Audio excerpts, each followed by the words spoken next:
أعوذ بالله من الشيطان الرجيم بسم الله الرحمن الرحيم ويقول الذين كفروا لولا أنزل عليه آية من ربه قل إن الله يضل من يشاء ويهدي إليه من أناب الذين آمنوا وتطمئن قلوبهم بذكر الله ألا بذكر الله تطمئن القلوب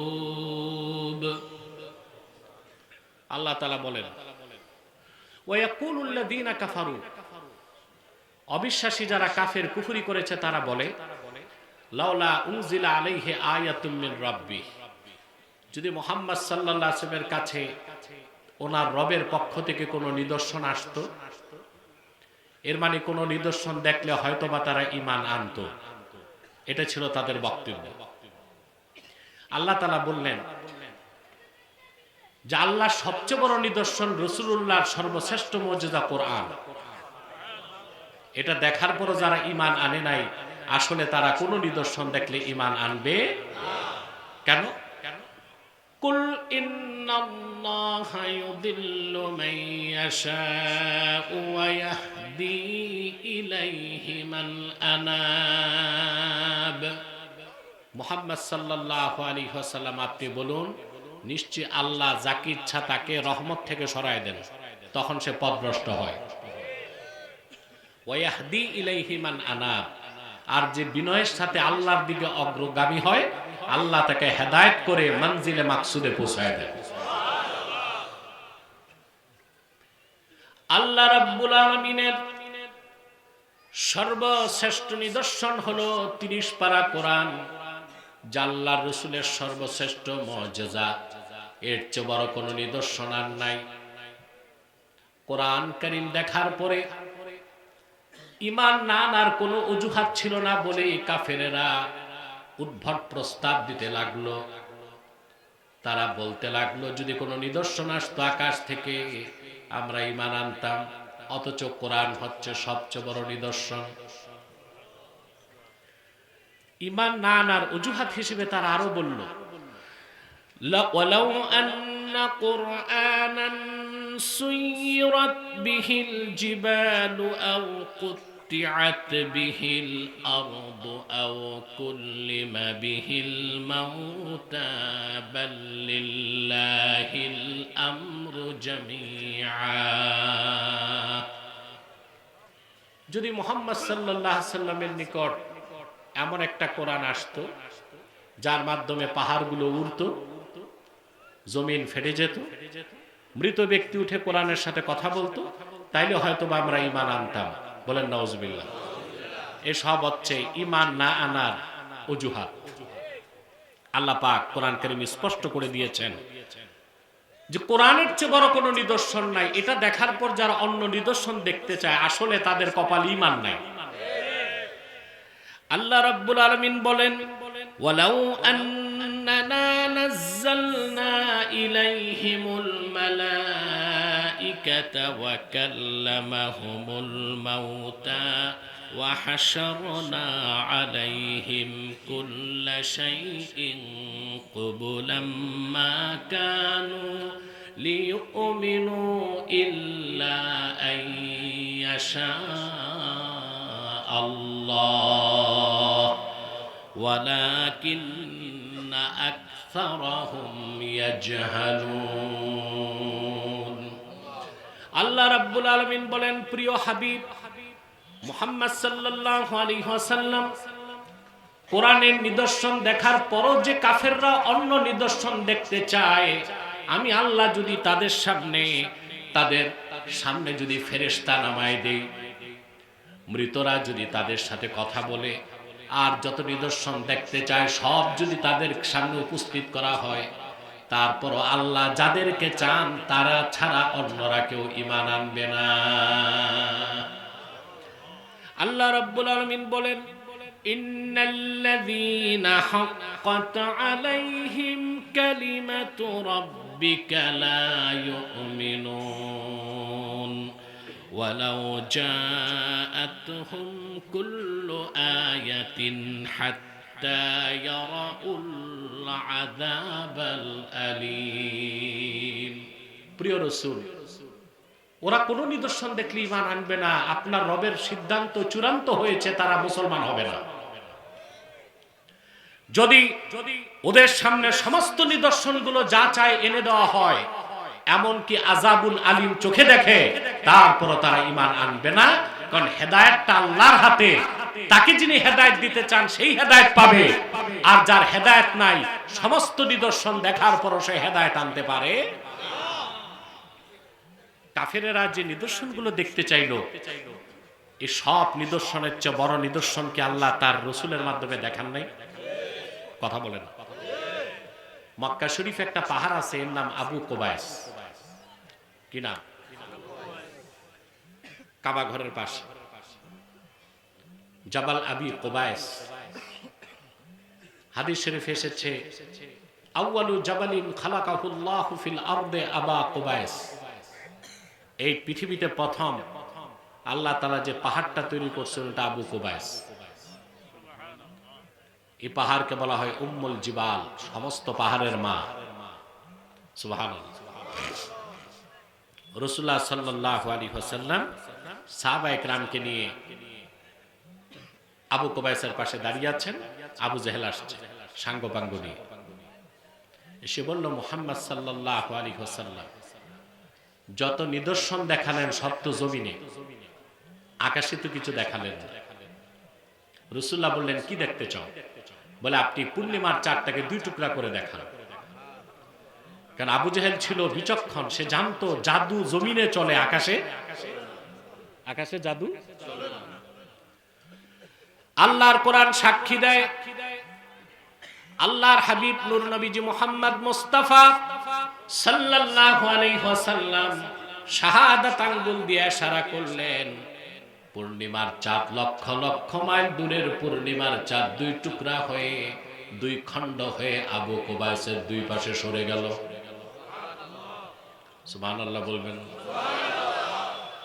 কথাটিকে কোরআন কারীমে আল্লাহ বলেন, ইকতারাবাতিস সাআতু ওয়ানশাক্কাল কমর ওয়া ইয়ারাউ আয়াতান ইউরিদু ওয়া ইয়াকুলু সিহরুম মুস্তামির। আল্লাহ পাক বলেন, কিয়ামত নিকটবর্তী হলো, আর মুহাম্মদ সাল্লাল্লাহু আলাইহি ওয়াসাল্লামের আঙ্গুলের ইশারায় পূর্ণিমার চাঁদ দুই টুকরা হয়ে গেল। নিজ চোখে দেখার পরও আবু জেহেল ও তার লোকেরা ঈমান আনে নাই। তারা বলল, এটা হচ্ছে সিহরুম মুস্তামির, চলমান একটা জাদু। বলেন নাউজুবিল্লাহ। সহিহ বুখারী ও সহিহ মুসলিমে এসেছে,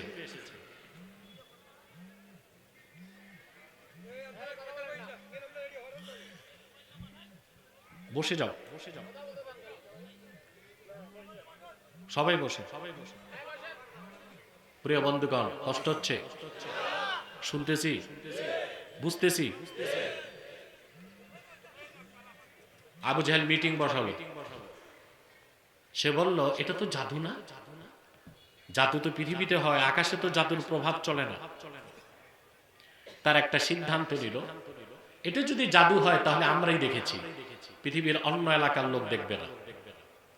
আর যদি এটা নিদর্শন হয় তা আমরাও দেখছি, সবাই দেখছি। সে ছোট ছোট কাফেলা বের করে দিল মক্কার চারদিকে।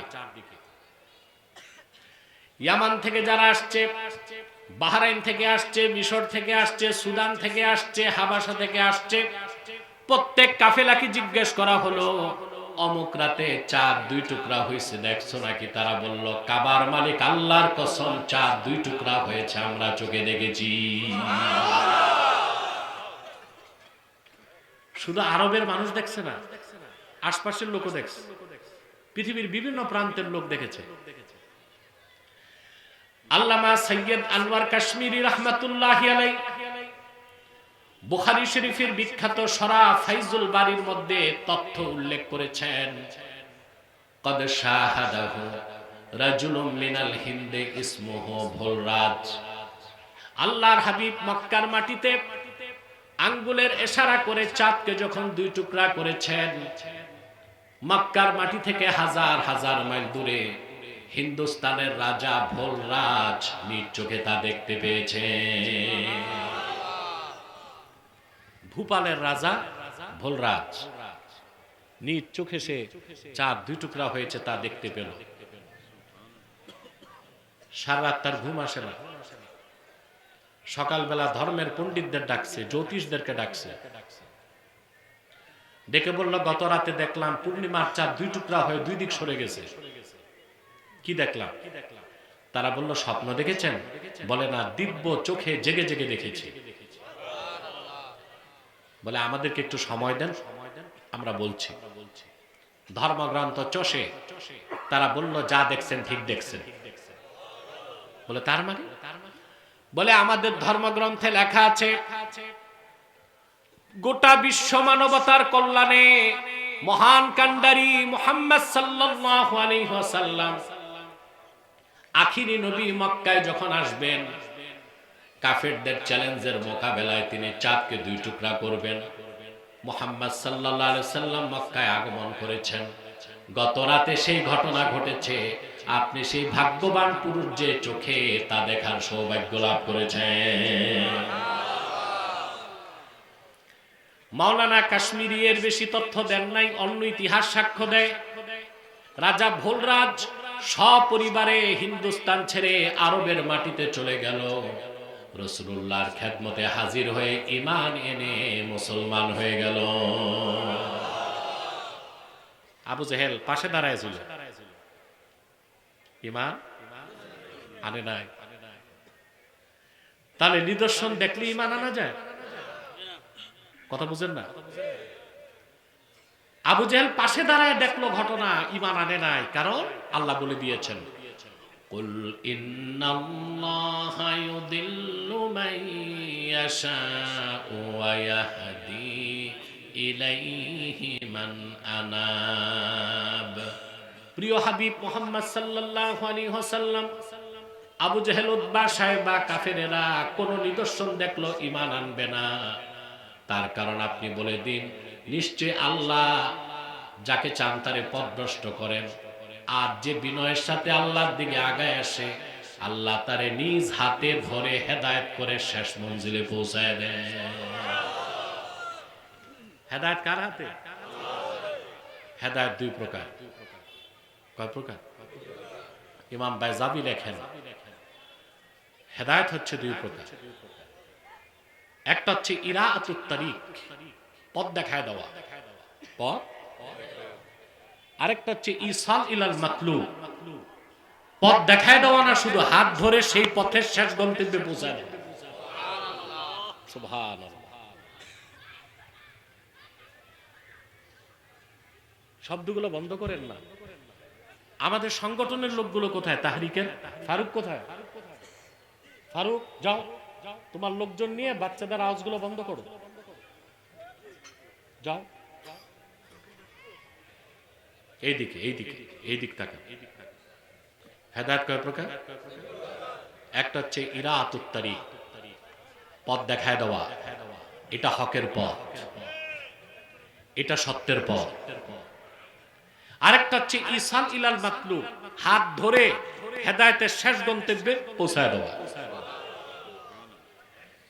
ইরাআতুত তারিক বা পথ দেখায় দেওয়া হচ্ছে কোরআনের কাজ, আর সেই পথে উঠায়া শেষ গন্তব্যে পৌঁছায় দেওয়া আল্লাহর কাজ।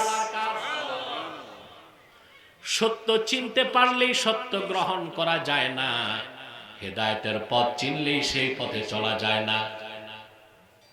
ঠিক না? যদি না আল্লাহ হেদায়েত মঞ্জুর না করে।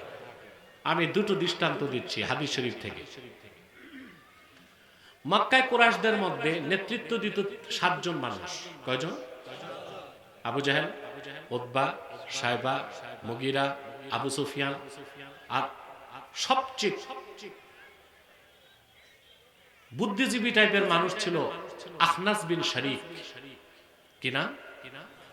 আখনাস বিন শরীক। এ লোকটা ছিল কুরাইশদের বুদ্ধিজীবী। আবু জেহেলের বুদ্ধি টুদ্ধি দিত। এখন বুদ্ধিজীবী আছে না আমাদের দেশে? গত 16 বছর দেখছি এক টাইপের বুদ্ধিজীবী, নাস্তিক টাইপের বুদ্ধিজীবী। আর এখনো বুদ্ধিজীবী আছে, আস্তিক বুদ্ধিজীবী, কিন্তু মুসলিম না। আমার দেশের সবচেয়ে বড় অভিশাপ হচ্ছে এই বুদ্ধিজীবীরা। আগে যারা বুদ্ধিজীবী ছিল, ভারতের রয়ের টাকা খেয়ে তারা হিন্দুস্তানের দালালি করেছে। এখন যারা বুদ্ধিজীবী, তারা মার্কিন যুক্তরাষ্ট্রের এজেন্ডা বাস্তবায়ন করছে। তারা হচ্ছে সিআইএর দালাল। তার মধ্যে সবচেয়ে বড় দালাল হচ্ছে ফরহাদ মজহার। দেখছেন তার সুরত কি দেখা যায়? ইসলাম কি বিশ্বাস করে না, ও লালনের ধর্ম মানে। পক্ষ নিছে বাউলদের। কাদের? বাউলদের পক্ষ নিছে। আচ্ছা বলেন তো, আলেমরা কি বাউলদের সাথে পায়ে পাড়া দিয়ে লাগছে? বাউলদের একটা শয়তান সর্দার আছে, এটা এখন জেলে। সে মহান আল্লাহর সামনে চরম বেয়াদবি করছে। আপনাদের কষ্ট লাগে নাই? কিন্তু দুঃখ আমার, আপনারা যারা সুন্নি দাবিদার তারা মাঠে নামলেন না। যাদের ওহাবি বলেন ওরাই নামছে। কেমন সুন্নি আপনারা? মিষ্টি খাবার সুন্নি। নামলেন না কেন মাঠে? আল্লাহর শানে, রাসূলুল্লাহর শানে যখন বেয়াদবি হয়, কোন আশিকে রাসূল ঘরে বসে থাকতে পারে না, মাঠে নামবে। আলেমরা মাঠে নামছে, ওরে জেলে ভরছে। ওরে জেলে দেওয়াতে খেপে গেছে ফরহাদ মজহার, কারণ ওডিজো বাউলদের নেতা। এক সাক্ষাৎকারে যে ফরহাদ মজহার বলে, এনায়েতুল্লাহ আব্বাসীকে অ্যারেস্ট করে না কেন সরকার? আমাকে অ্যারেস্ট করে না কেন? আমি নাকি দেশ উস্কানি দিই? আমিও বলে দিছি, ফরহাদ বাড়াবাড়ি করো না। দাড়িগুলো তো রবি ঠাকুরের মতো নাভি পর্যন্ত, বাড়াবাড়ি করো না। যে তৌহিদি জনতাকে ভয় পাও, যদি মাঠে নামে কোদাল দিয়া তোমার দাড়িগুলো চেষে জুতা পেটা করে বাংলাদেশ থেকে বের করে দিবে।